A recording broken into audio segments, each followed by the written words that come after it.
കഥ പറയുന്നവൻ്റെ പ്രാരംഭം. കേൾപ്പിനെൻ്റെ മക്കളെ, കാലം കാലങ്ങൾക്ക് മുമ്പുള്ള ഒരു കഥ എന്ന് മൗനസമാധാനത്തോടെ മുനി ആരംഭിച്ചു. ആ കാലം ദേവന്മാർ ഭൂമിയിൽ നടന്നിരുന്നു. മഹാരാജാക്കന്മാർ മഹാഭൂമികളെ ഭരിച്ചു. അത് ഭാരതവംശത്തിൻ്റെ കഥയാണ്. ഒരുപാട് മഹത്വമുള്ളൊരു കുടുംബം. അവരുടെ ചരിത്രം മുഴുവൻ ഭാരതദേശത്തിൻ്റെ ചരിത്രമായി തീർന്ന കഥ. എന്നാൽ നിങ്ങൾ കേട്ടുകേൾക്കുന്ന മഹായുദ്ധത്തിലേക്ക് എത്തും മുൻപ് ഏറ്റവും ആദിയിൽ നിന്ന് തുടങ്ങണം. മഹർഷി വ്യാസൻ തന്നെയാണ് ഈ മഹാകാവ്യം രചിച്ചത്. മനുഷ്യജീവിതത്തിലെ സകല ജ്ഞാനവുമടങ്ങിയ കഥ.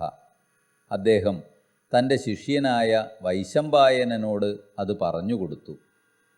പിന്നീട് രാജാവ് ജനമേജയൻ്റെ മഹാസർപ്പയാഗത്തിൽ വൈശമ്പായനൻ ആ കഥ ഉച്ചരിച്ചു പറഞ്ഞു.